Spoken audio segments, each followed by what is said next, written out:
नमस्कार, मैं हूं मसरूर फैजी। जम्मू कश्मीर और लद्दाख बदलाव की बयार हमारी इस खास पेशकश में आपका स्वागत है।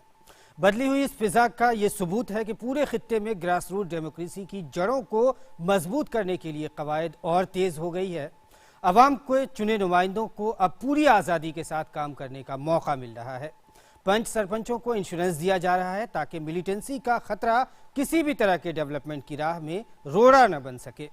जम्मू कश्मीर और लद्दाख के मौसम का मिजाज एक मरतबा फिर से बदल गया है, तो हम लेकर हाजिर हैं इस बदली हुई फिजा की पूरी तस्वीर। आइए देखते हैं हमारी इस खास पेशकश की सुर्खियां।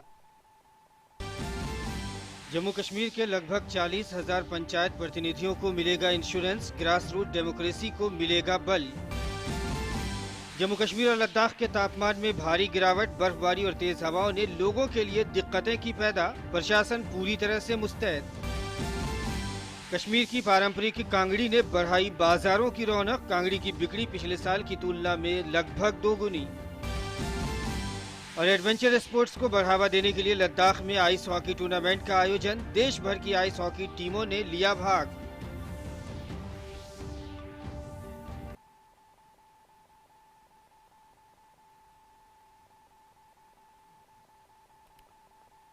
तो जम्मू कश्मीर और लद्दाख की इस खबरों की हमारी इस वक्त की सुर्खियां थी। हम खबरों में आपको सबसे पहले बताते हैं कि जम्मू कश्मीर में 40,000 सरपंचों के लिए जम्मू कश्मीर के इंश्योरेंस कवर को ये अभी जो है, जो गृह मंत्री ने पहले कहा था, उसको पर जो है एलजी वहाँ के लेफ्टिनेंट गवर्नर मुर्मू जी काम कर रहे हैं और उन्होंने अभी उसके लिए कमेटी भी बनाई थी और वो कमेटी अब उसको जल्द ही पूरे जम्मू कश्मीर में लागू कर देगी।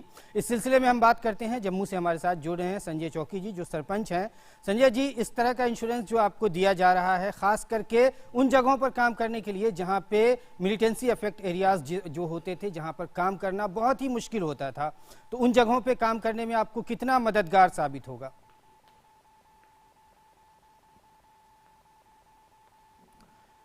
संजय जी, आपको हमारी आवाज मिल रही हो तो ये इंश्योरेंस कवर जो सरकार की तरफ से गृह मंत्रालय की सिफारिश पर जो आपको दिया जा रहा है, जल्द ही ये लागू होने वाला है, इस तरह के इंश्योरेंस से आपको कितनी मदद मिलेगी?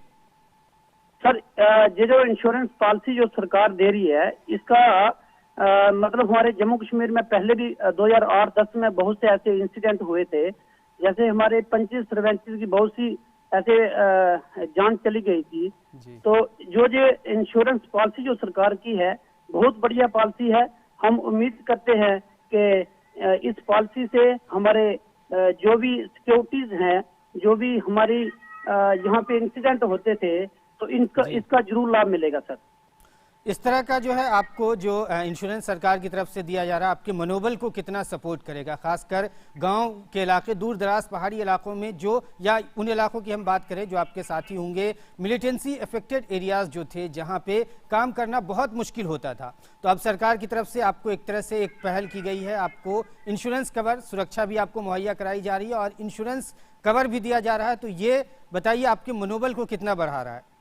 बिल्कुल सर, इसमें क्या होता था, हमारे 35 सरपंच जो भाई हमारे हैं जी, तो उन्हें बहुत सा ऐसा खतरा रहता था और बहुत से मतलब जब भी हम कहीं निकलते थे, दूर दराज इलाका है हमारा, पहाड़ी एरिया है जी, तो जब भी हम कहीं जाते तो हमें बड़ी ऐसे डर सा लगा रहता था। तो इससे तो हमारी एक तो हमारा मनोबल बढ़ा है और दूसरा ये है कि हम जहाँ भी किसी काम के लिए या किसी दूर दराज इलाके के लिए कहीं निकलते हैं, तो इसमें सर बहुत हमारा जो है ये सरकार मतलब बहुत अच्छे तरीके से, और जो आने वाला जो समय है इसमें भी जो 35 सरपंच हमारे हैं, ये बहुत अच्छा काम कर सकेंगे। जी, बहुत बहुत शुक्रिया संजय जी हमारे साथ जुड़ने के लिए। तो आपने सुना, जम्मू से हमने आपको सरपंच से बात सुनाई, उन्होंने कहा कि किस तरह से ये इंश्योरेंस कवर जो है उनके लिए मददगार साबित होगा और काम करने में, खासकर ज़मीनी स्तर पर काम करने में 40,000 सरपंच पंचों को जम्मू कश्मीर में ये इंश्योरेंस कवर मिल रहा है और उसका फ़ायदा सीधे इन लोगों तक पहुँचेगा। आगे बढ़ते हैं। जम्मू कश्मीर में कई जगहों पर हिमस्खलन हुआ है। पिछले 48 घंटों में बर्फीले तूफान में फंसे 3 सैनिक शहीद हो गए हैं, जबकि एक की हालत अब भी गंभीर बनी हुई है।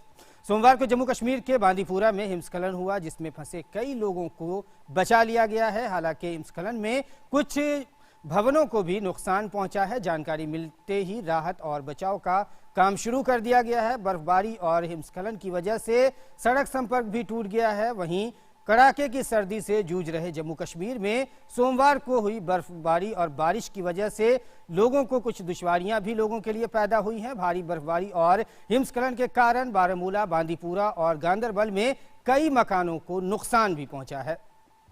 तो देखा आपने किस तरह से जम्मू कश्मीर में कड़ाके की सर्द पड़ रही है और जम्मू कश्मीर लद्दाख का मौसम का मिजाज एक बार फिर से बदल गया है। अक्सर इलाकों में हो रही बर्फबारी की वजह से रात के तापमान में काफ़ी गिरावट देखने को मिल रही है। मैदानी और पहाड़ी इलाकों के साथ साथ रिहायशी इलाकों में भी हो रही बर्फबारी ने लोगों के लिए कुछ मसाइल तो ज़रूर पैदा कर दिए हैं, साथ ही आम जिंदगी की मुश्किलें भी बढ़ रही हैं। मौसम को देखते हुए प्रशासन पूरी तरह से मुस्तैद है। साथ ही जम्मू कश्मीर में हो रही बर्फबारी पर्यटकों को सुहाने मौसम और जम्मू कश्मीर की सुंदरता का लुत्फ उठाने के लिए भी दावत दे रही है। रोड भी जमे हुए हैं, पाइपें भी जमे हुए हैं, सारा दरिया भी जमे हुए हैं। गाड़ियों को आज दिक्कत चलने में आते हैं, गाड़ी फिसल रही हैं, आर पार करने में बहुत तकलीफ़ होती है और पैदल चलने में भी बहुत तकलीफ़ होती है। सड़कें भी जमी हुई हैं, पूरा जमी हुई हैं, गाड़ियों को दिक्कत चलने में आते हैं। कल से जो बर्फबारी हुई श्रीनगर में, इससे गली कोचे जम गए, सड़कें जम गए, नल जम गए, पानी नहीं है, लोगों को बहुत दिक्कत हो रही है। यहाँ बहुत प्रॉब्लम है, पैदल चलने में भी और गाड़ियों को चलने में बहुत दिक्कतें आ रही हैं। यहाँ बर्फ़ पूरा जम गया, पानी भी रात से जम गया है। तो यहाँ पे अभी ये लोग आ गए हैं, तो ये बर्फ़ हटा रहे हैं और इसको ठीक कर रहे हैं। बर्फबारी से बहुत नुकसान भी हुआ है और बर्फबारी आज जम गया, इसको कोरा लग गया। ये जो बेल है, हथियार मतलब जो हमारा सामान है, उससे उठता नहीं है। अब इसको हम नमक छिड़काएंगे तो या तो हम जो भीड़ क्लियर करता है, हम 20 आदमी है, तो सारे जगहों पर लगे हैं म्युनिसिपैलिटी वर्कर्स और शिद्दत से काम करता है। फुटपाथ भी क्लियर करेगा, गली कोची भी करेगा, मस्जिद हो चाहे मंदिर हो चाहे कोई जगह भी हम ये क्लियर करके 7 बजे से लगे हैं आदमी यहाँ और शाम 5 बजे तक हम काम करते हैं। तो आपने सुना किस तरह से जम्मू कश्मीर पूरे खित्ते में हो रही बर्फबारी की वजह से लोगों को मुश्किलात भी हैं, लेकिन जम्मू कश्मीर का मौसम, ये मौसम जो है लोग कह रहे हैं कि ये मौसम उनके लिए सुहाना है। उन्हीं के साथ साथ आपको हम ख़ास बात बताएं कि ये चिल्लई कलां जो सर्दी पड़ती है, जो कश्मीर की सबसे कड़ाके की सर्दियों का मौसम होता है, उसी का ये आखिरी हिस्सा कह सकते हैं। इस वजह से कड़ाके की सर्द वहाँ पर पड़ रही है। हम आगे बढ़ते हैं। लेह लद्दाख को यूटी बनने के बाद से लगातार विकास की डगर पर लाने की कोशिशें जारी है। कुछ मसाइल तो ज़रूर हैं जिसके लिए स्थानीय नुमाइंदे लगातार मेहनत कर रहे हैं और एक वहाँ के काउंसिल के सीईसी ग्याल पी वांग्याल ने डीडी न्यूज़ से खास बातचीत में कहा कि हमारी कोशिश है कि युवा सामने आए और नए लद्दाख के निर्माण का हिस्सा बने। हमारे साथ लेह हिल काउंसिल के सीईसी ग्याल साहब हैं।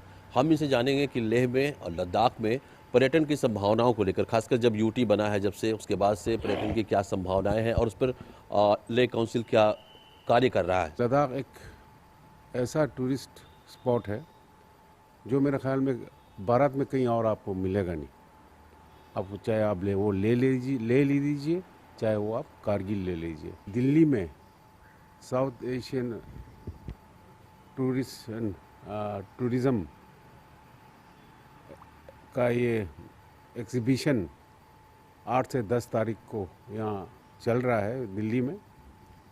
तो उसमें आप लद्दाख को एक अलग से एक पूरा एक स्टॉल मिला है जिसमें यूनियन टेरिटरी ऑफ लद्दाख है, युवा है जो अनएम्प्लॉयड है, तो उनके लिए ये एक बहुत ही अच्छा एक दरवाज़ा खुल गया है। एक तो लद्दाख यूटी बनने से, क्योंकि युवा जो है ज़्यादातर हमारे लद्दाख में जो इकोनॉमिक जो हमारा है वो टूरिज़्म है, ये वो हमारा बैकबोन है। Tourism is the backbone of Ladakh. उसमें हमारे जो युवा है, जितने भी ज़्यादातर जो ट्रैवल एजेंट है, हम यही हमारा रहेगा कि जो भी ट्रैवल एजेंसी खोलना चाहे उनको, युवाओं को एक नॉर्मल तरीके से वो अपना ट्रैवल एजेंसी खोल सके। युवाओं को आगे बढ़े, वो छोटे होटल्स के लिए लोन ले सके।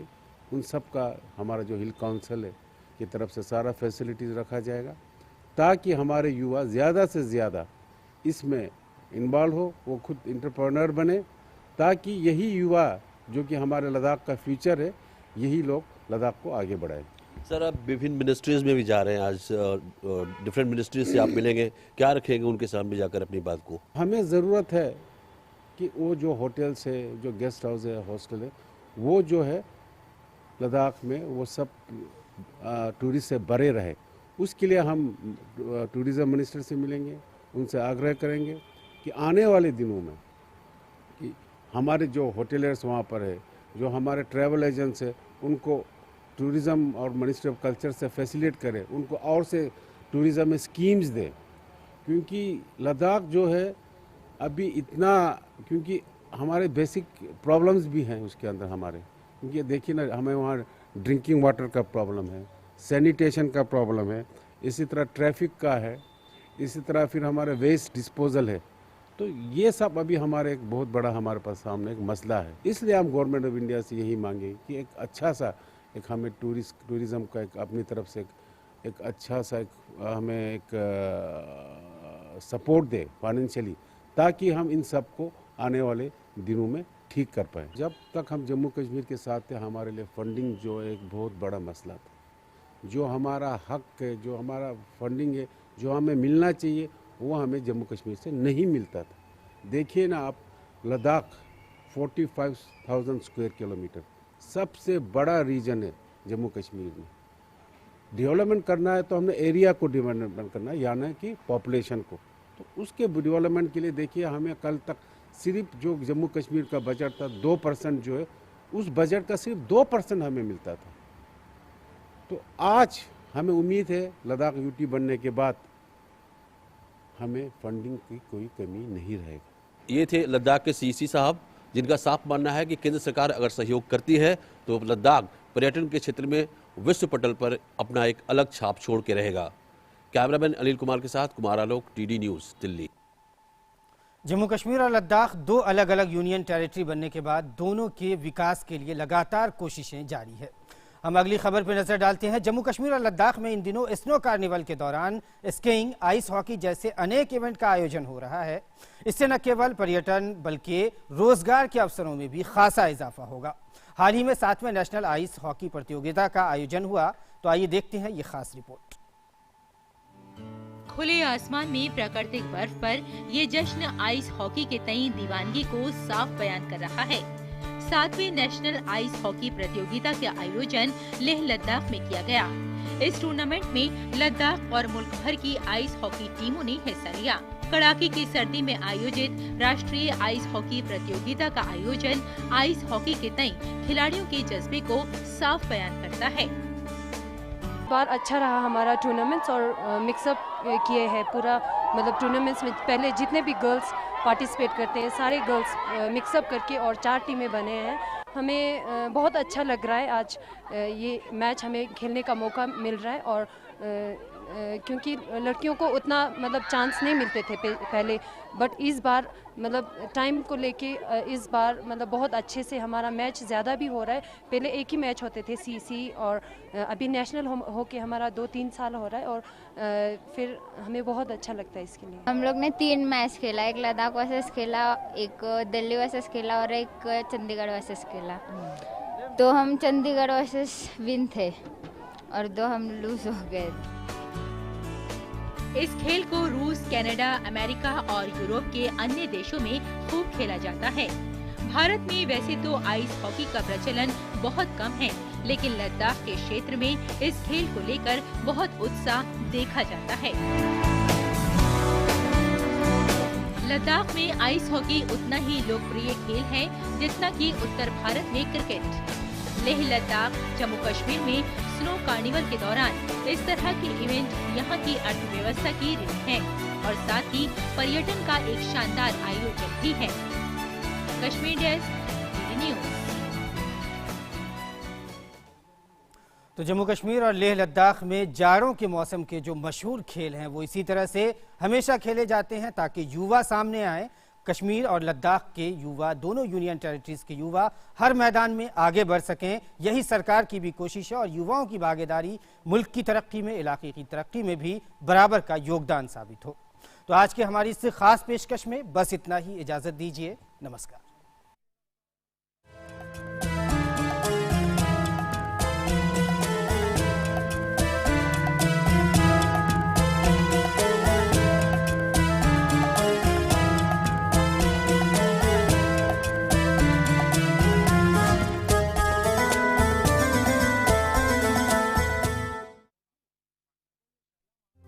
जल्द से ही